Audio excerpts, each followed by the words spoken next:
Okay, so, and folks, just the sort of disclaimer, I'm going to moderate the chat and stuff and just help Alyssa if there's any tech issues and stuff going on in the background, so feel free to let me know.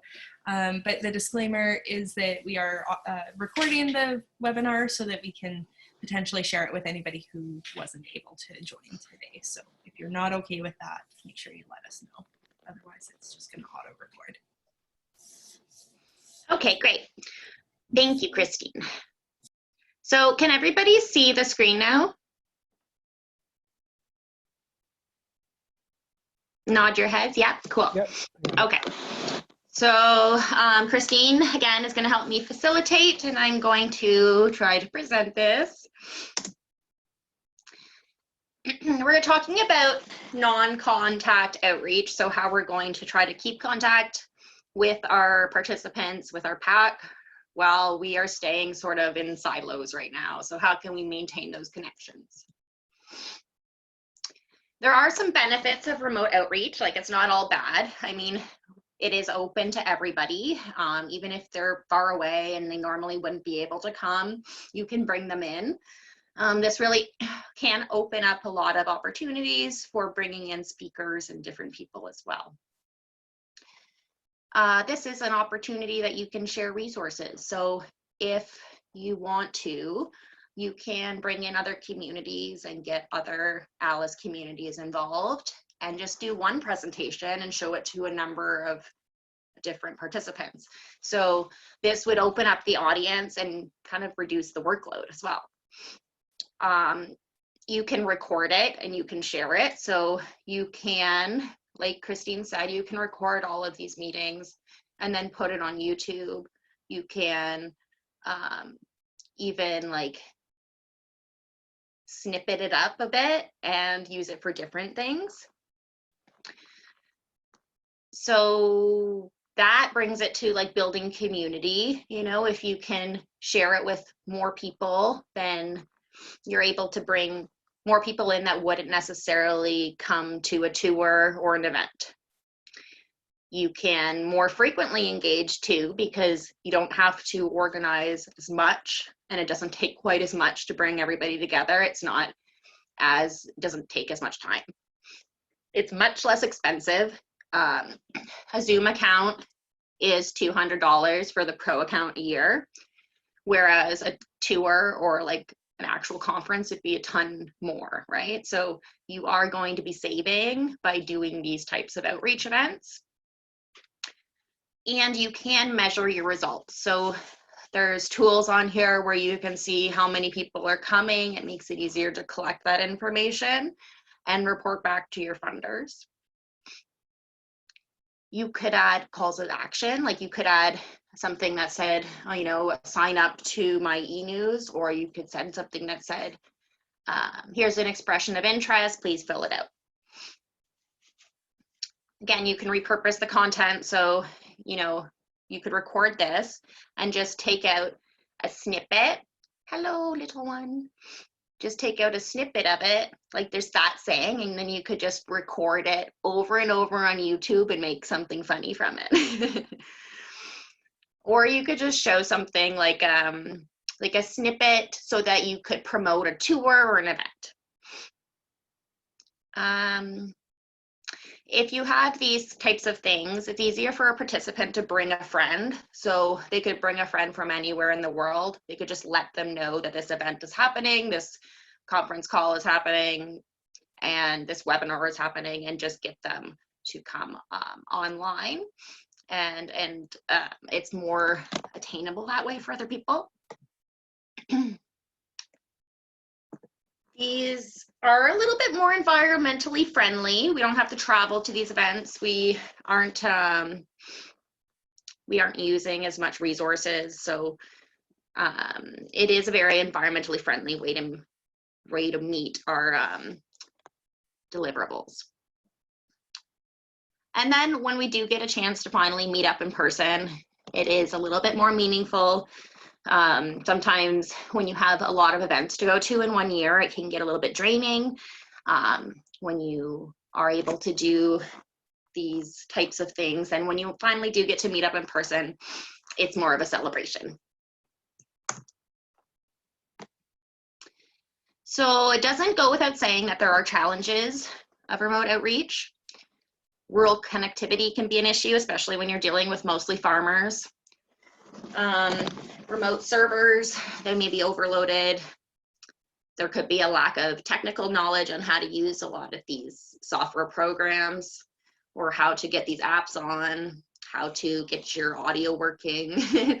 Everybody runs into them. And then some people don't want to share webcams, which is fine. You don't have to share your webcam. There's workarounds to that, but it does help when you're moderating, because then you're actually getting feedback from the person's face. So that can, when you're in the presenting situation, be challenging, because you don't get to hear from people as often when you're giving a presentation online or over the phone. So there's free services and there's paid services. The challenges with the free services is there's usually limits. There's usually a lot of restrictions on them, and they're not quite as robust as, you know, a paid service would be. The challenge of the paid service is that you have to pay for it, but I would suggest you guys trying to look into those right now. Like, most of you guys have a pretty big budget for outreach this year, so you could look into doing different things than you would normally do. And sometimes it can be a little less engaging, so it's important to try to think of ways to engage your audience. I was just talking with Christine before. I thought of, like, you know, everybody does dress down Fridays. You could do something like a dress up day, Christine was suggesting, where you all dress up in like fancy outfits, or you could do like everybody like wear a different hat day, and you could figure out different fun ways for people to want to engage and join on. So here's a poll. I think Christine is going to get this going for us. So what is your biggest concern about doing outreach work remotely? I know, here it is. So what is your biggest concern about doing outreach work remotely? If you could answer this for us, that'd be great.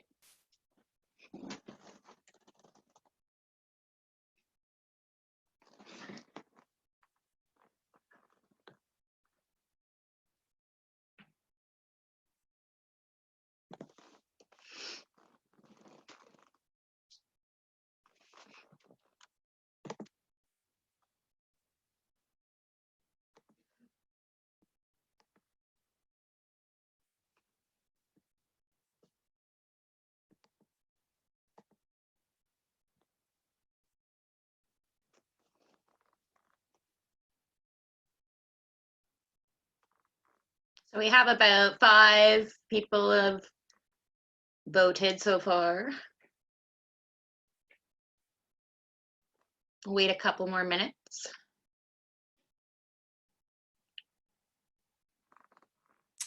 So, and I'm seeing in the chat box too, Brendan said the first 2 have come up routinely when we've discussed this option in Ontario East. And I think that's a pretty common thread. Like, there's often multiple things that we're worried about here.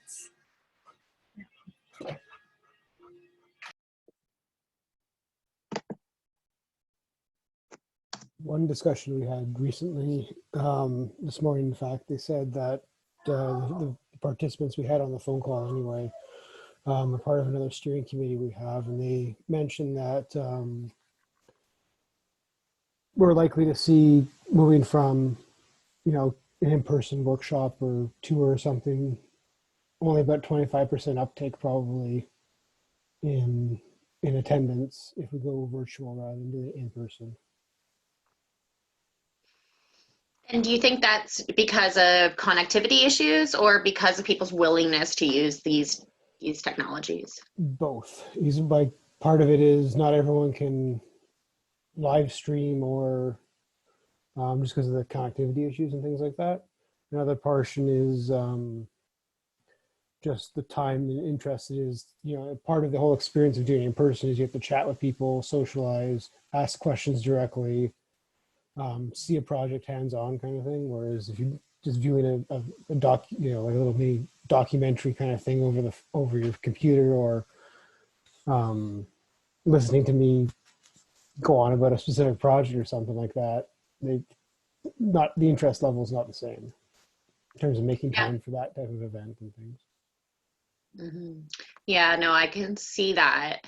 Now, do you think, this is just me thinking, but do you think that it will restrict the pool of people that would come to your tours, or do you think it would open it up to a new audience that normally wouldn't come to your tours?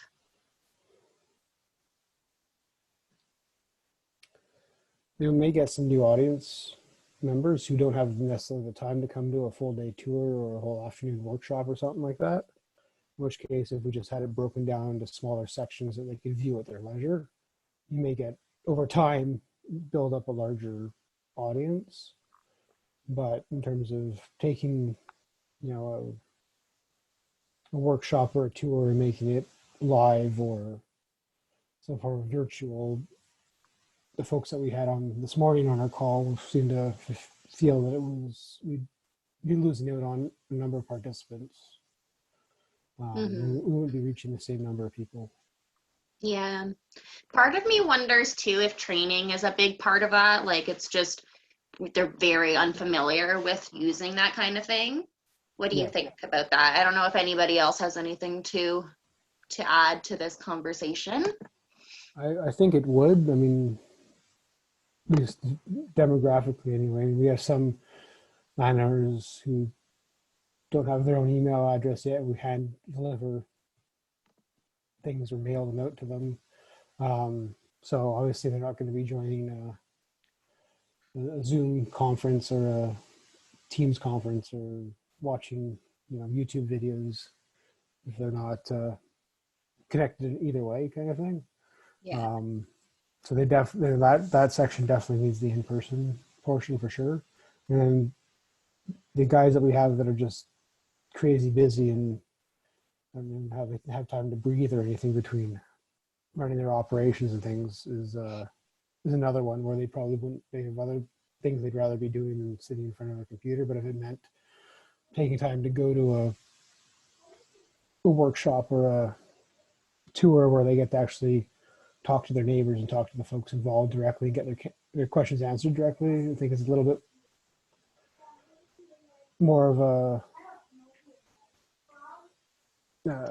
useful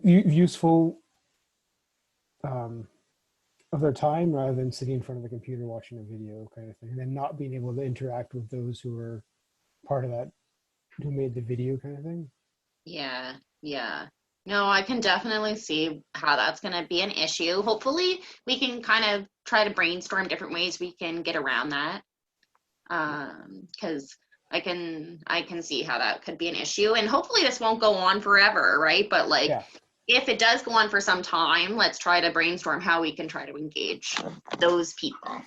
Because one thing we were talking about in the West Hub and with some of our extension partners out here was that this is really an opportunity, right? Like, so it's not like ALUS telling people to try to get on Zoom or whatever. Like, this is kind of a worldwide thing. So there's pressure from, multiple different sources. So it's not like just our extension events.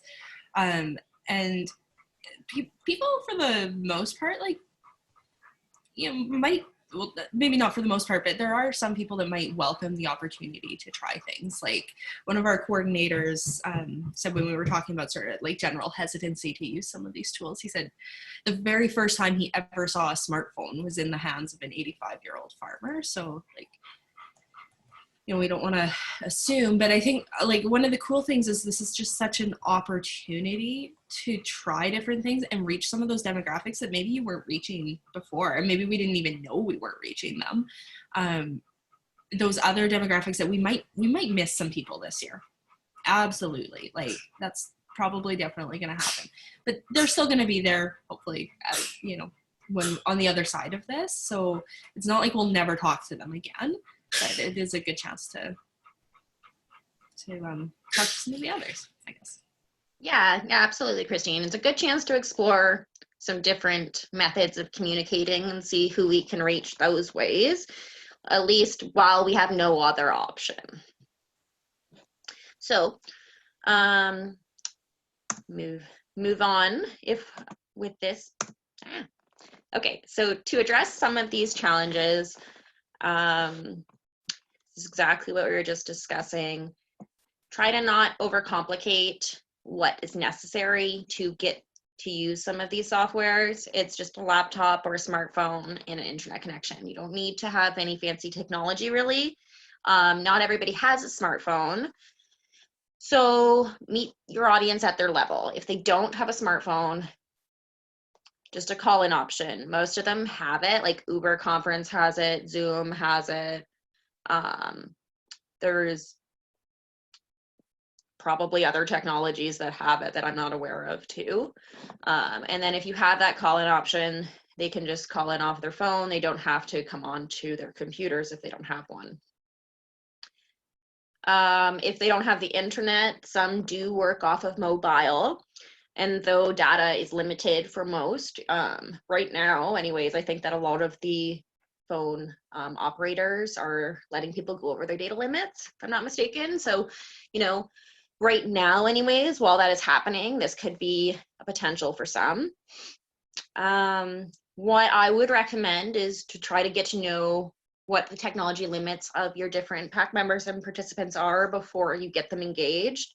And that allows you to like kind of give them the right option. So if you need to get them to call in, or you can work with them to try to figure out how to use Zoom, and then giving those people a chance to learn and building those baby steps will hopefully ground it down in the future so it's easy for them. Like if we can hold a little Zoom session, an open house, if you will, for 2 hours, you just have it open there for your PAC members to jump on and figure out what their technology issues are or troubleshoot with you. That could help them to be able to feel a little bit more comfortable doing it when there's actually a presentation or a PAC meeting to go to. So don't forget that there are some classics that are good to use and some of the PAC members or participants may really appreciate. You can still do mailouts. There's an option of a handwritten note or letter.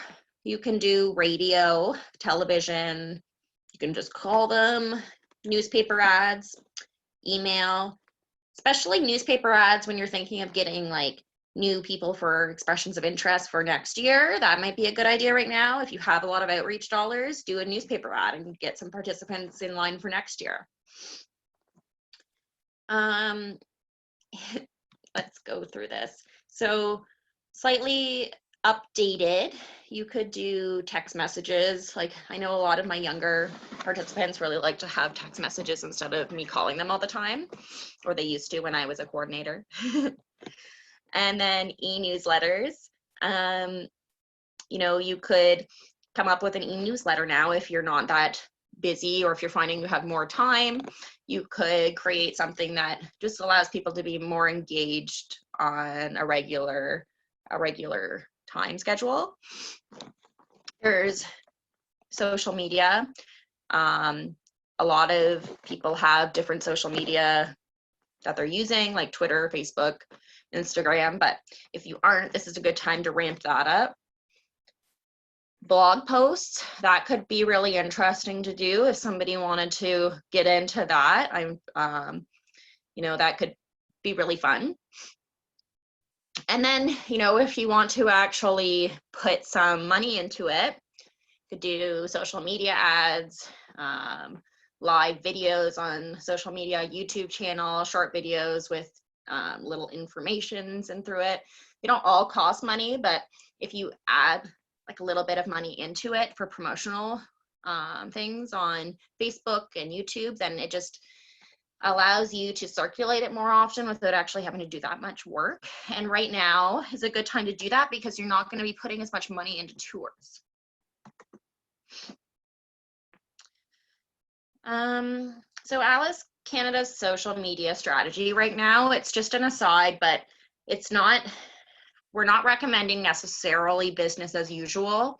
We want you just to be a little bit aware, obviously, of the times.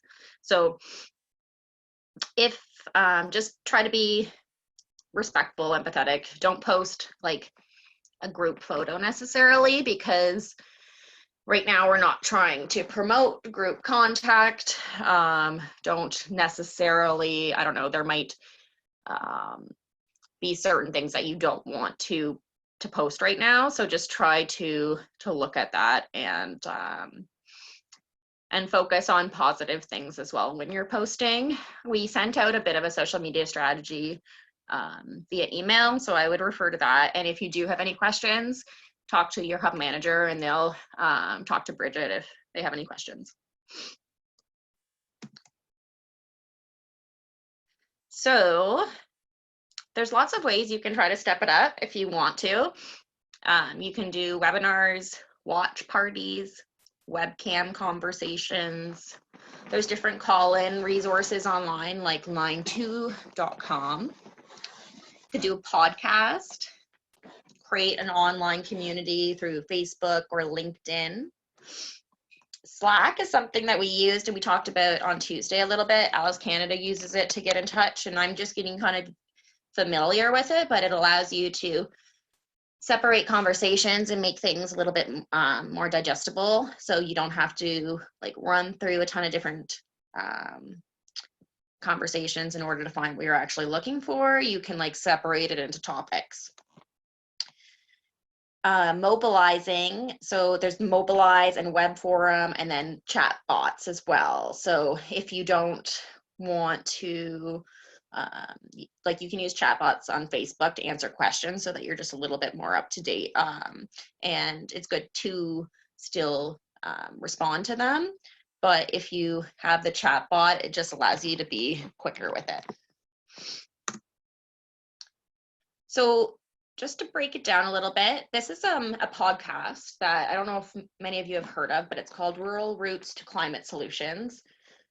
They're often looking, different podcasts like this are looking for material. So you could, if you had a podcast, if you had a short snippet to use, you could put it on this or ask these people to post it. A lot of people are looking for material right now. That's a good idea, just as a general tip, to try to reduce barriers as much as possible when you're communicating to your participants and PAC members. If they can just click a link, it's easier for them than if they have to go through multiple levels in order to get to their conferencing call or whatever.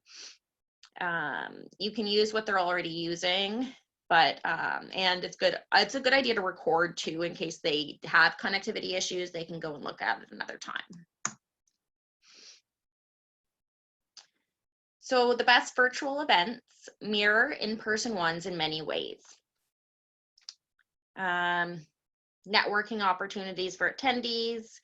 If you have a chat box, it's a good thing to use that in order to generate conversation, to stop and let people talk if they have questions, and to be aware of when people do have questions, when they unmute and things.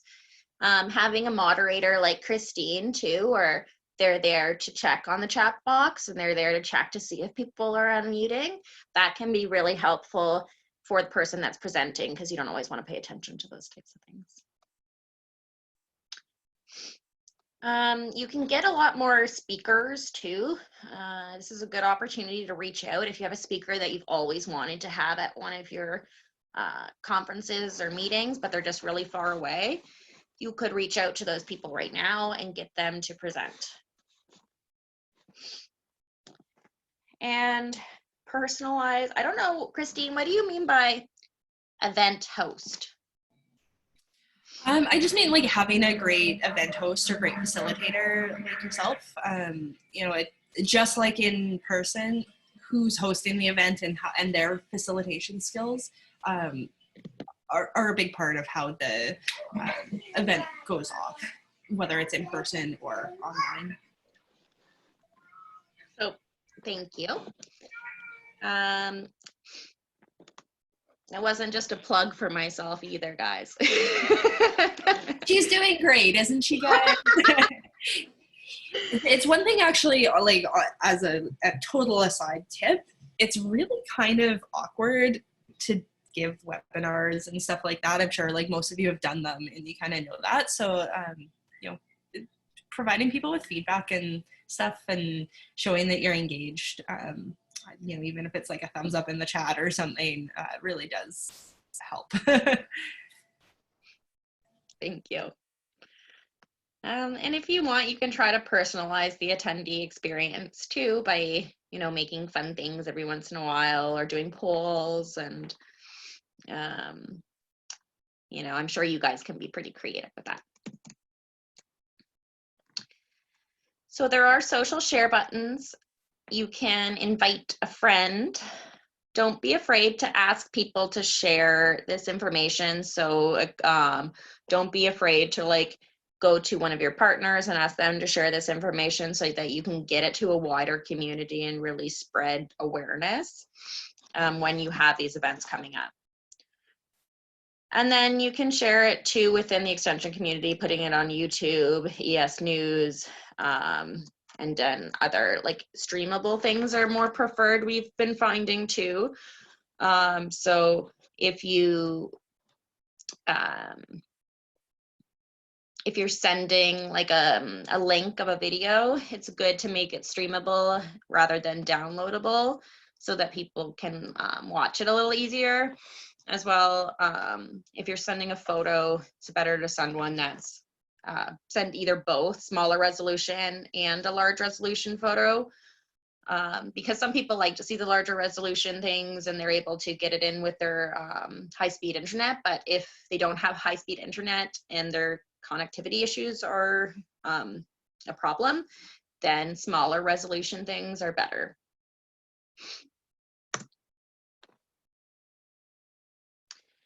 So it's important right now to keep an open mind and experiment, because and one thing might not work for everybody and there might be something better out there for you. So we're giving you some tips right now, but you might be able to figure out your own way of doing things. Try a few different formats, maybe play around with it internally. So get some of your coworkers to help you. I can always help you too if you want to try Zoom and you're just trying to like test it out. If you find that something works particularly well, please share that so that everybody else knows, all the other communities can learn from you. And then talk to your participants and talk to your committee members and figure out what would work for them, if they would be interested in doing this. Just don't assume that you know that nobody would ever be interested in doing Zoom. Try it out and see if it works. And then ask for feedback from them. So if they think it's just, you know, a terrible platform to be using, or they think maybe there's a better way of just facilitating it, ask for that feedback and adapt to it. There are some best practices when you're giving webinars. It's a good idea, like most of you are doing. I've already seen when you've been having some presentations, you're sending your agendas in advance. That's really good. Make sure they have that information so they can pick it up and look at it as you're going through the call or the webinar. Sometimes it's good to have a few different options for times, just in case not everybody can make it, or at least give them the option of different times through Doodle Poll. Mute people. It's a good idea to recommend that everybody mutes each other so that you don't get background noise coming through. That can be really distracting for other people on the call. Again, have a moderator like Christine. It's excellent. Practice. Don't be like me. Practice your calls. And try to include breaks if it's longer than an hour. You could break material up into shorter calls too if you want. And then make sure you do have a call-in option. If people can't get on the internet, they can call in. So it's nice to give everybody an option to talk or at least to participate in some way. You can try to call on quieter people if you want to, or you know, you can just provide that chat option so that those people have an opportunity to talk. Provide the agenda in advance, and you can get some information too by using polls like we did earlier, and that gets people engaged. And if there is somebody that's unmuted, it's a good indication that they want to talk. So this is sort of something fun. It can be really difficult, like Christine was saying, to do one of these webinars when you don't have any feedback, immediate feedback from people's expressions or anybody talking to you. So it feels a little bit unnatural at times. So if you have something that you can talk to, especially on a conference call on the phone, you can talk to, like, you know, a teddy bear or your dog or something, and that can help so that you can at least be talking to something. You still feel crazy, but maybe not quite as crazy. So record webinars. Not only does that give people a chance to watch it afterwards, but then you can look at your presentation and kind of help to figure out what you need to work on when you're presenting. But this allows you to share with attendees and those who can't make it. And then it's available on demand as well.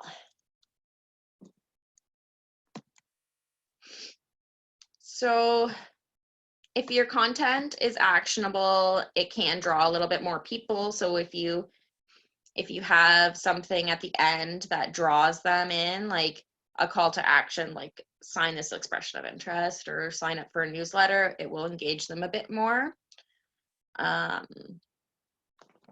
Also, you could try to do something like, well, really interesting content, like that's great.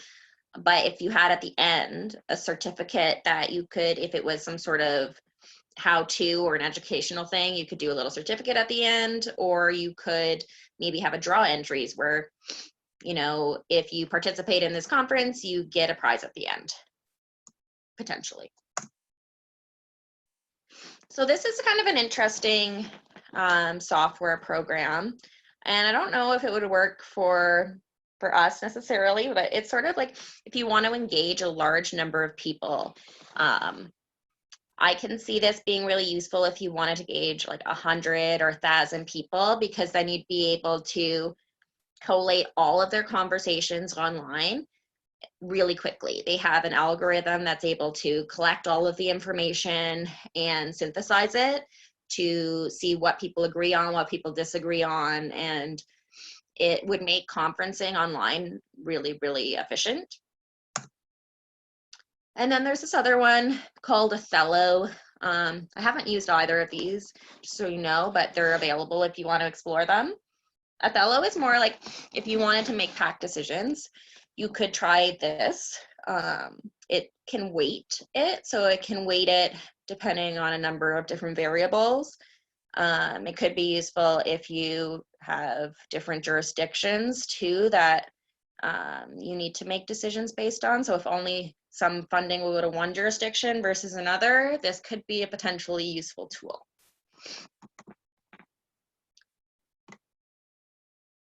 So it's a good idea right now to try to partner with other agencies to get your info into their e-news. You could just like send them a blanket, or not a blanket, but like already something that you've done up so that it's really easy for them to throw it in. That always gets people excited because they're always looking for content as well. And right now it might be a bit more difficult for people to get that content. Certain companies may be facing business interruptions. So if you ask them to sponsor right now, that could be a little bit easier for them to do. And you might be able to get a little bit more face time, no pun intended. So I wanted to end with some fun things that you could possibly do to get people into this conference calling world, webinar world. So you could do a no travel conference, so live stream seminars, send comments via Twitter. It's a lower carbon footprint, not carbon footprint. Involve experts from anywhere. So this allows you to get people from all over the world. If you were planning on doing a conference before and you had to do it in Hamilton, you would be restricted to the number of people that could possibly come. So now you can invite anybody from all over the world and get their input. And you could potentially leverage higher interest speakers through this. You could try to do like show TED Talks, just mini topics. So short topics, testimonials, they're inspirational and you can easily share them. You could share them on a smartphone if you want to. And I would try to make it really ALUS related or really environmentally related. Make sure you're engaging your audience and it's not controversial topics, but like this could be a really fun way to engage people in this time, because it's about keeping people thinking about the environment in ALUS. It's not necessarily about doing like presentations and everything. You don't have to present on ALUS every other week. You can use different techniques. You could do a lunch and learn seminar with a fun twist. So instead of doing a lunch and learn in person, just bring a picnic and, everybody sits at their desk and does this and does a quick like talk or conference call. I don't know if anybody's seen this, but you can do watch parties now. I've seen it on Netflix, and you can go on and get everybody to watch the same documentary, and then there's a chat thing on the side. There's Facebook watch parties too. So this could be good if you found a really cool documentary on Netflix that you wanted to share with people. Invite your committee to watch it. It could be a fun event for them. There's Christine has this idea of doing farmhouse sessions. So I think this is really great. So invite a local band to stream live, and then when they have their intermissions, talk about the program, talk about what you're doing. This could be a really fun way to engage a different audience. This is my personal favorite. Virtual happy hour, coffee date, or tea party. So this is a great alternative to one-on-one outreach. It's very low-key. You could have some great conversations. This would also probably be a good way. You could have pack meetings like this as long as they were in the evening. Book club. This could be fun. And I was thinking there's Audible for audiobooks, but there's also a lot of libraries right now. If you have a library card, you can go on and you can read their audiobooks for free on there. So if you could find like a popular book that is relatable to ALUS or the environment, you could send it to people and then have a discussion afterwards. And this will just allows, a bit of a different audience. Now this, I know Brendan was trying to think of different ways to maybe get people engaged on tours and how to get like tours going on right now when you are at home. So you could have producers possibly show off their projects, do a little video at home, have them share it on social media, or there's potentially different ways that you could live stream it too if they were into that. If you had like a social media series of these videos that you could post on YouTube, this could be a really fun way to engage people, and it would be timeless. So you wouldn't have to go at a specific time to go watch this video or have a webinar. This is something you could engage people with at any point in time. And it's something you could constantly show on social media. So you could just continue to post it on Twitter and on Facebook and use it all the time as really good content. This I thought was fun too. And right now, when you're kind of have to do site visits by yourself, or you might want to be getting out a little bit more, just go out and do some nature therapy. Take a little video of one of your ponds, or maybe like leaves blowing, something like that that's relaxing, and share that on YouTube or, you know, Instagram. You could, if you wanted to do a guided tutorial, if you're creative and you're good at building things and you want to show people how to build a nest box, you could do that online. There's no reason that people can't take their phone into their workshop and work off of it, especially if you have it on YouTube where it's like they can access it at any time, stop it, play it back.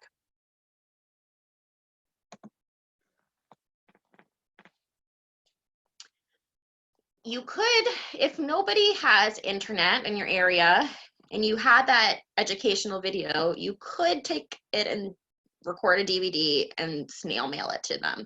There's nothing wrong with doing that for the people that don't necessarily have the access that everyone else has. And then also, this is a nice way to kind of add a personal touch to your program. You don't have to do this with, like, I wouldn't do this with very many people, to be honest, in my opinion, but if you have some people that are maybe older participants or participants that are a little bit harder to get in touch with, you could send them just a written letter in the mail, and that might be really nice for them. Like, I do love getting things in the mail, and I'm sure other people do too. But if they don't have the internet, this could be a nice little option. And then Christine, what did you say about this one picture here? The carrying card. Oh, that was just where the idea came from. It was a lady in Edmonton is basically dropping off these little cards that say, you know, can't leave your house. I'm willing. Here's my phone number and stuff. I'm willing to grab you groceries or whatever. But I think it's a nice idea just for doing check-ins and things like that, even with our existing ALUS participants, just to let them know that you care, you know, as a person and as a program and stuff like that. And also, I think there's like an impetus to respond when you get something that's handwritten and it shows that kind of effort. You probably get better response rates than you would by, say, a mass email or a mass mail out or something like that. So it could be, if you had a couple, like not for, you know, to send out 500 of them, but if you have, you know, maybe 5 people that were kind of on your list as being really good candidates for doing a project, and you were hoping to touch base with them this year, this might be a good option. Great, thanks, Christine. So right now you might be finding that you have a little bit more time on your hands, maybe not, maybe you're very busy right now. But if you do, you know, try to make the most of your time. This could be a really good time if you're not trying to plan tours, you're not doing outreach events, to try things that you wouldn't normally have tried before, or things that you've kind of put on the back burner. These are just some examples, you know, animated explainer videos, how-to webinars, one-pagers. You can call your participants and check in on them, see how they're doing.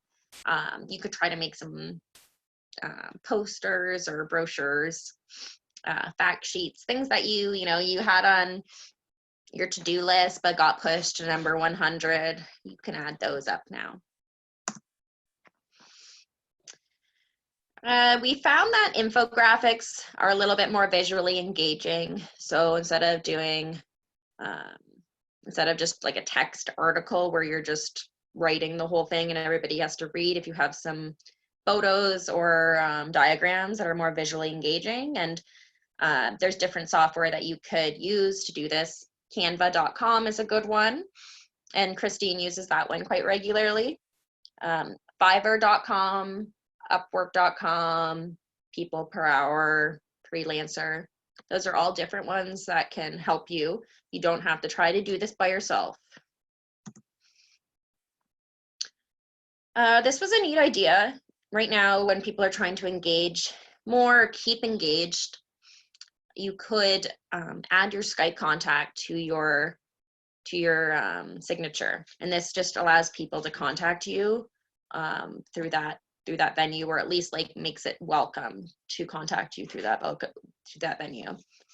Or you could actually hold a space for conversation. Let's say like once a week, have 2 hours held where they can go on to Skype and talk to you.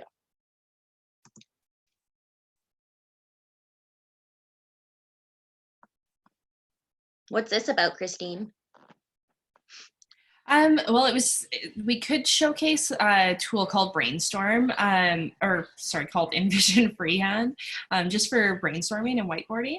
But there is a similar option on Zoom. I don't think we necessarily need to show it, but the idea was just to show that if you are trying to work collaboratively with a group, like probably less so in terms of doing your outreach with participants, but more maybe working within your own team or something. Just like you would sit in a meeting room together and sort of draw on a whiteboard and everybody can add to it. These are some tools that can help you do that. Okay, cool. Yeah, that seems like that would be a really neat tool as well to use. So it's called Brainstorm. I'm not going to click on it, but you can look it up afterwards if you want and check that out. I feel like that'd be fun to do with your friends too. How would you like to engage with your outreach clients? So Christine's going to post this poll.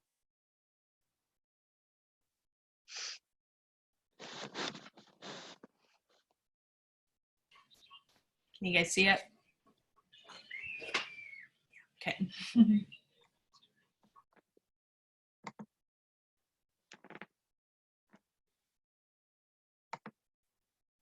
And I believe I set this one up so you could select multiple different options. So, pick the ones that you think are, you're most likely to do or most interested in.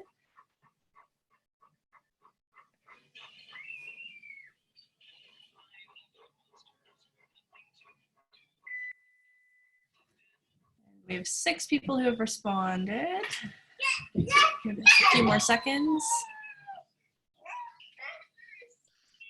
Somebody's very excited about this poll.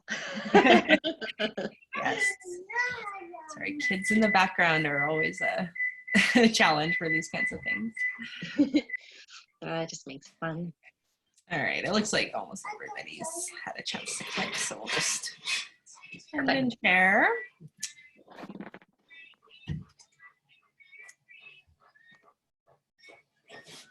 So you should be able to see the shared results. So, some of the proof classics never die. Phone and email, of course, is still going to continue to go on. Nothing's changing on that.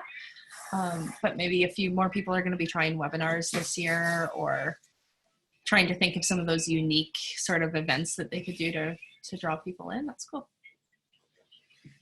Awesome. That's really one that this year's just a write-off. So fair enough. This year's just a write-off. Nice. I'll find out who you are. Okay. So beyond the pandemic, learning these types of tools are tools that we can use into the future. So it's not a waste to use this. It's not a write-off. But it is good to try to pick up some of these skills for the future, and it'll offer some different options as well for people, maybe broaden the audience like we were talking about. You could use some of these remote options as just teasers to build in-person audiences. So to get some more people interested in coming to your event, show a little teaser clip of that participant out in the field, like showing off their wonderful project. Maybe it'll bring on some more remote offices. Who knows? Best practices for groups. So you could now, you should be doing this anyways, I would think, but it's good now, especially if you're going to have events in the future, to offer hand sanitizer. Don't overcrowd group, and encourage people to stay home in the email if they're sick. Don't just put that in the email as a disclaimer.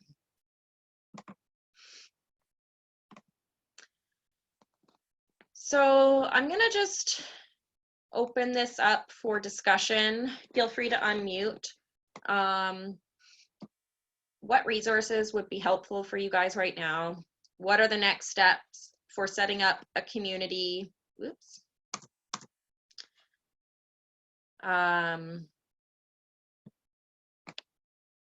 Of best practices, and is there an interest in a central repository for extension resources? So if anybody wants to kind of chime in right now, if they have any resources that they think would be really helpful that ALUS Canada provide, or if they want to talk about anything that they're thinking about during this call, this is a good time to do it. And essentially we started asking these questions because there's been a lot of work within Alberta between extension communities or extension organizations, and we're all kind of chatting about how we can best provide resources to our teams and our people and our outreach staff, and hopefully work on those together. So like literally like every idea is a good idea, but also just giving us sort of target what is actually going to be beneficial for you. And then in terms of like a community of best practice, like sort of what we mean by that is how can you all engage with each other on sort of a regular basis? You know, is there appetite for, you know, a regular just sort of check in, hold the space open conversation Zoom call? Is there appetite for like a website that has resources, or, you know, something? I don't know. So this might be something that you want to think on too, and give it some thought. You can always, you know, touch base with your hub manager and we can try to organize something and see what the interest would be. I mean, right now there's options for a lot of different things, but even if you wanted like a Slack channel or something like that where you guys could communicate a little bit more often, or I don't know, just throwing out ideas. But if there is something that you guys would be interested in having, let us know. On the Slack channel side of things, I can put an invitation link in the chat box in a second.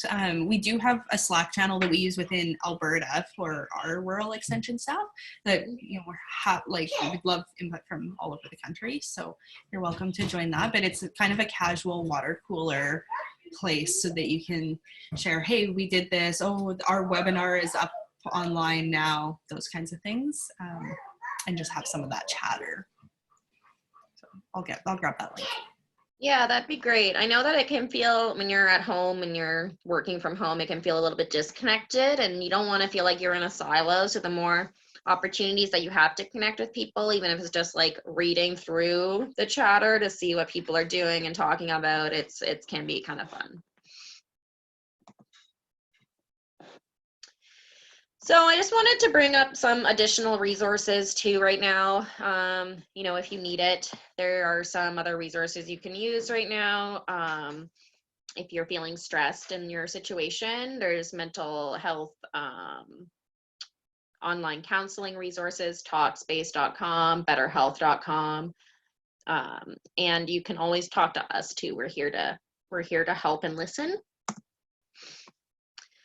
And I would like just to thank everybody that's participated in helping put this together. I think that it's been pretty helpful, but I would like to hear your feedback on it. And if you think that we could make it better or add to it, if there's certain things about it that you want us to talk about more, like the Zoom, if you really want to have like a more in-depth training on Zoom, or if you wanted to have more in-depth training on another one of the softwares, please let us know and we can try to put that together for you, at least give you some of the resources that you need. Okay, well, everybody, thank you so much for coming on this call today. I really appreciate it. I hope you enjoyed it. If you do have any questions, please feel free to reach out. You can talk to me now, I can stay on, or you can call me afterwards or call Christine. That is up to you, but it's so nice to see all of your faces. I've missed you.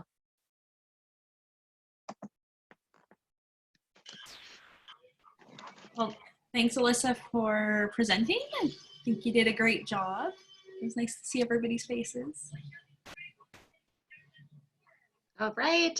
Well, if there's no questions, then everybody have a great day, and we will touch base soon.